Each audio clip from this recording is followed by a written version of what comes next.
दोस्तों, मार्केट में जो भी प्रोडक्ट्स अवेलेबल है उन सभी प्रोडक्ट का एक लाइफ होता है। ये ठीक उसी तरह है जैसे किसी इंसान का लाइफ होता है और वो अपने लाइफ में अलग अलग स्टेज से गुजरते हैं, जैसे कि किशोरावस्था, युवावस्था, वृद्धावस्था और फिर उसके बाद उसकी डेथ हो जाती है। ठीक उसी तरह प्रोडक्ट भी अपने प्रोडक्ट लाइफ साइकिल में अलग अलग स्टेज से गुजरता है, जैसे कि introduction stage, growth stage, maturity stage and declining stage.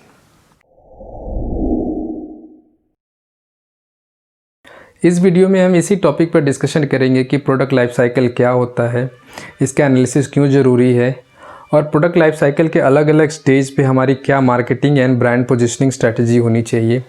क्योंकि प्रोडक्ट लाइफ साइकिल के अलग अलग स्टेज पे हमारी marketing strategy, financial strategy, manufacturing strategy, purchase strategy, human resource strategy ये सब बदलती रहती है और उसके हिसाब से हमें हमारी स्ट्रैटेजी बनानी होती है। इस वीडियो में आगे बढ़ने से पहले 1000 लाइक्स का टारगेट रखते हैं, तो इस वीडियो को ज़रूर लाइक करें।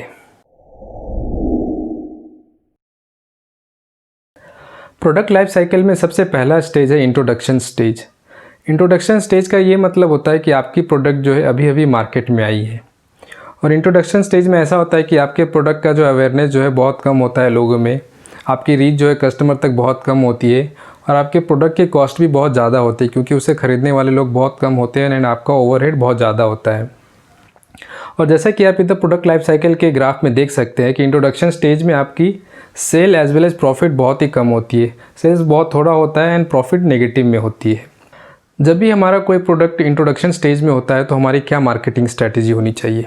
अगर आपका कोई प्रोडक्ट इंट्रोडक्शन स्टेज में है तो आपको मार्केटिंग एक्टिविटीज़ पे बहुत ही ज़्यादा खर्च करना होता है, आपको अपने कस्टमर का सर्वे करना होता है, कस्टमर से फीडबैक लेनी होती है और फिर उसके हिसाब से आपको अपने प्रोडक्ट में मॉडिफिकेशंस करने होते हैं। फिर आपको उस तरीके से अपने प्रोडक्ट की ब्रांड पोजीशनिंग करनी है ताकि आप कस्टमर तक अपने प्रोडक्ट को पहुंचा सके। इस स्ट्रैटेजी को हम एक मैट्रिक्स से समझने की कोशिश करते हैं, जैसा कि आप इधर देख पा रहे होंगे मैट्रिक्स को। इसे ड्रॉ किया गया है प्रोडक्ट वर्सेस मार्केट के ऊपर। P1, P2, P3 का मतलब है product 1, 2 and 3 and M1, M2 and M3 का मतलब है मार्केट 1, 2 एंड 3। तो जब भी आपका कोई प्रोडक्ट इंट्रोडक्शन स्टेज में होता है तो आपको एक मार्केट सेलेक्ट करना है, एक छोटा सा मार्केट जिसको आप आसानी से कैटर कर सकते हैं, आप कस्टमर तक पहुंच सकते हैं। एक बार आपने मार्केट सेलेक्ट कर लिया, अपनी प्रोडक्ट लॉन्च कर दी, तो आपको मार्केटिंग एक्टिविटीज़ पे बहुत ज़्यादा स्पेंड करना होता है ताकि आप अपने कस्टमर तक अपने प्रोडक्ट के बारे में अवेयरनेस फैला सकें। और जैसे जैसे आपके प्रोडक्ट की एक्सेप्टेंस बढ़ती है, लोग उसको ख़रीदना शुरू करते हैं, अच्छी फीडबैक देने लगते हैं और आपकी सेल जो है धीरे धीरे बढ़ने लगती है, तो फिर आप मार्केट 1 से मार्केट 2 की तरफ जा सकते हैं, एक नए मार्केट को आप टारगेट कर सकते हैं।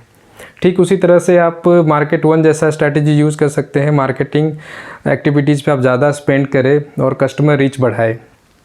और जैसे जैसे आपकी प्रोडक्ट की एक्सेप्टेंस जो है मार्केट 2 में बढ़ती है, लोग जो है कस्टमर आपके प्रोडक्ट को एक्सेप्ट करने लगते हैं, उसे ख़रीदने लगते हैं एंड आपकी सेल जो है धीरे धीरे बढ़ने लगती है, तो फिर क्या होगा कि आपके कॉम्पिटिटर जो है वो भी आपके प्रोडक्ट को कॉपी करके उस मार्केट में लॉन्च करेंगे। तो उस समय आपको क्या करना है, आपको अपने कॉम्पिटिटर को सरप्राइज़ करते हुए नया प्रोडक्ट लॉन्च करना है उसी मार्केट में और फिर उसके बाद मार्केट 2 से आपको मार्केट 1 की तरफ आना है प्रोडक्ट 2 को लेकर, क्योंकि मार्केट 1 में आपकी ऑलरेडी कस्टमर रीच है, कस्टमर पे आपकी पकड़ है, तो आप प्रोडक्ट 2 को भी काफ़ी अच्छे तरीके से अपने सेम कस्टमर को टारगेट कर सकते हैं।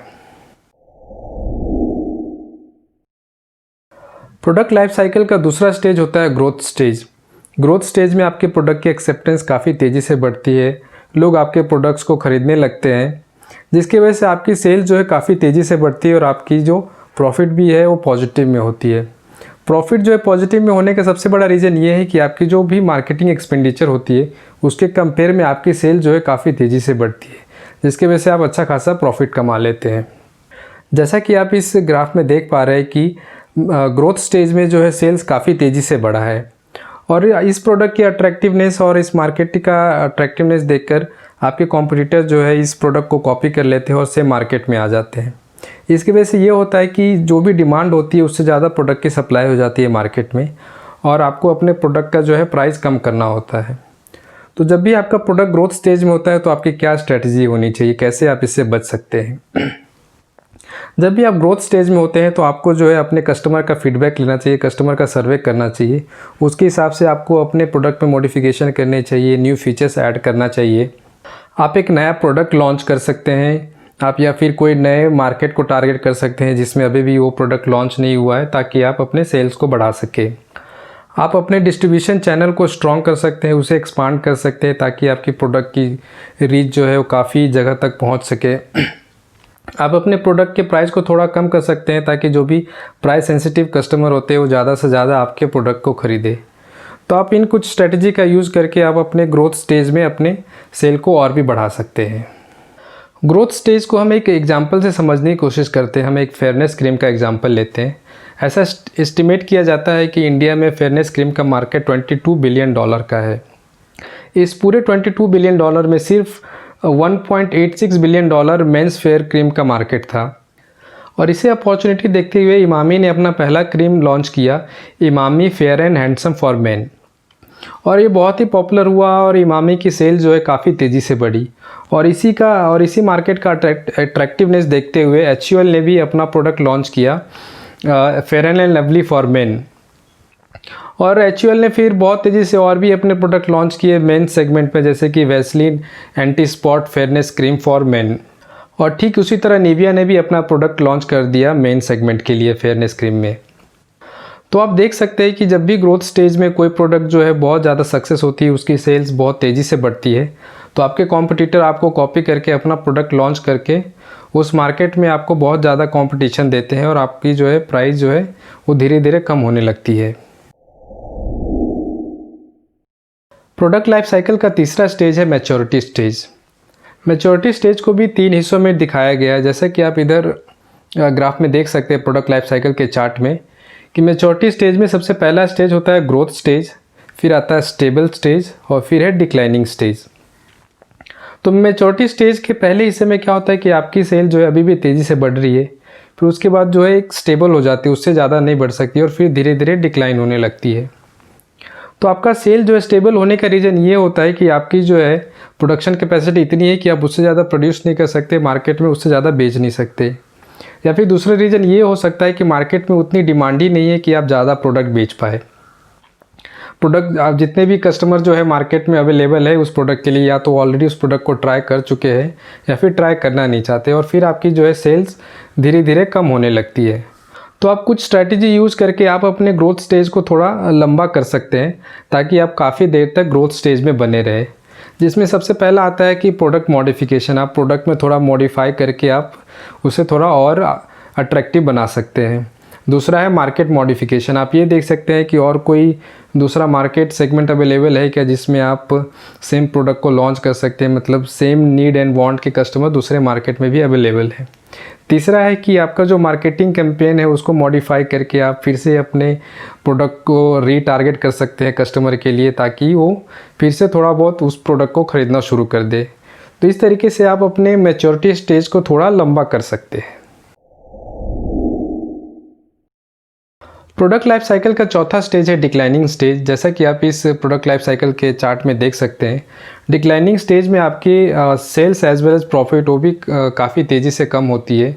इनफैक्ट आप ये बोल सकते हैं कि आपका प्रॉफिट जो है नेगेटिव में हो जाता है, क्योंकि सेल्स बहुत कम होती है, आपके ओवरहेड बहुत ज़्यादा होते हैं, जिसकी वजह से आपका प्रॉफिट बहुत कम होता है।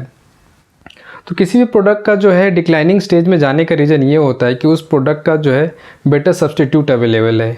इसे हम एक एग्जांपल से समझने की कोशिश करते हैं, जैसे कि फ्लॉपी डिस्क। पहले डेटा स्टोरेज करने के लिए फ्लॉपी डिस्क आता था, उसके बाद CD DVD आ गई। जब CD DVD आई तो फ्लॉपी जो है वो बंद हो गई। उसके बाद पेन ड्राइव आई। जब पेन ड्राइव आ गए तो CD DVD का जो है डिमांड बहुत कम हो गई। तो जब भी किसी भी प्रोडक्ट का दूसरा सब्सटीट्यूट आ जाता है तो आपके प्रोडक्ट की जो है डिमांड कम हो जाती है, इसलिए ये प्रोडक्ट लाइफ साइकिल के डिक्लाइनिंग स्टेज पे आ जाता है। तो उस समय आपके पास चॉइस होता है कि आप उस प्रोडक्ट को अभी भी कंटिन्यू करके आप मार्केट में बेचना चाहते हैं, या फिर उसे डिसकंटिन्यू करके नया प्रोडक्ट लॉन्च करना चाहते हैं। तो जैसा कि आपने देखा कि प्रोडक्ट लाइफ साइकिल में 4 स्टेज होते हैं: introduction stage, growth, maturity and decline stage.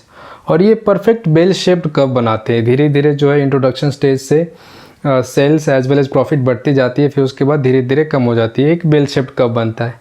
लेकिन ये ज़रूरी नहीं है कि हर प्रोडक्ट के लिए बेल शेप्ड कर्व भी हो। और भी ऐसे 3 तरह के कर्व होते हैं जो दूसरे प्रोडक्ट में एप्लीकेबल होता है। जिसमें सबसे पहला है ग्रोथ स्लम्प मैच्योरिटी पैटर्न। जैसे कि आप इधर देख पा रहे हैं ग्रोथ स्लम्प मैच्योरिटी पैटर्न के प्रोडक्ट लाइफ साइकिल चार्ट को। नॉर्मली इस टाइप का पीएलसी पैटर्न देखा जाता है किचन अप्लायंसेस में। जब भी कोई किचन अप्लायंस मार्केट में लॉन्च होता है तो उसकी सेल बहुत ही तेज़ी से बढ़ती है और फिर एकदम से वो नीचे आती है और फिर वो एक लेवल पे आके रुक जाती है, इसलिए इसे ग्रोथ स्लम्प मैच्योरिटी पैटर्न बोलते हैं।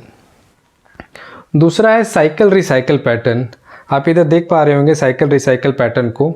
ये नॉर्मली मेडिसिन्स में देखा जाता है। जब भी कोई न्यू मेडिसिन नया ड्रग्स लॉन्च होता है तो उसकी सेल जो है बहुत तेज़ी से बढ़ती है और फिर नीचे आती है। फिर कंपनीज क्या करती है, इसे मार्केट में पुश करने के लिए फिर से प्रमोशनल एंड मार्केटिंग एक्टिविटीज़ करती है और ये फिर से इसका ग्रोथ स्टेज आता है और फिर इससे ये धीरे धीरे फिर नीचे आती है, इसलिए इसे साइकिल रिसाइकल पैटर्न कहते हैं। और तीसरा पैटर्न है स्केल आउट पैटर्न। जैसा कि आप इधर देख पा रहे हैं, वो इंट्रोडक्शन स्टेज के बाद से उसका जो है ग्रोथ बढ़ते ही जाता है। वो बीच में थोड़ा कम होता है लेकिन फिर से एक पीक पकड़ लेता है। एग्जाम्पल के लिए आप नायलॉन पकड़ सकते हैं। नायलॉन ऐसा प्रोडक्ट है जिसका कभी डिक्लाइनिंग स्टेज नहीं आया। उसके जो अलग अलग एप्लीकेशंस हैं, जैसे कि आप देख सकते हैं कपड़ों में जो होता है पैराशूट, ऑटोमोबाइल, तो ऐसा बहुत ही डाइवर्सिफाइड इसका प्रोडक्ट रेंज है, जिसके वजह से ये ग्रोथ के बाद कभी डिक्लाइनिंग स्टेज पे आया नहीं। जैसे वो मैच्योरिटी स्टेज पे आता है फिर से उसका कुछ नया एप्लीकेशन आ जाता है और फिर से ये ग्रोथ स्टेज पे चली जाती है। आई होप फ्रेंड्स आपको ये वीडियो पसंद आया होगा। आपको ये वीडियो अच्छा लगा है तो इस वीडियो को ज़रूर लाइक करें, अपने फ्रेंड के साथ शेयर करें, इस चैनल को सब्सक्राइब करें। मिलते हैं अगले वीडियो में एक नए टॉपिक पे एक नए कॉन्सेप्ट के साथ।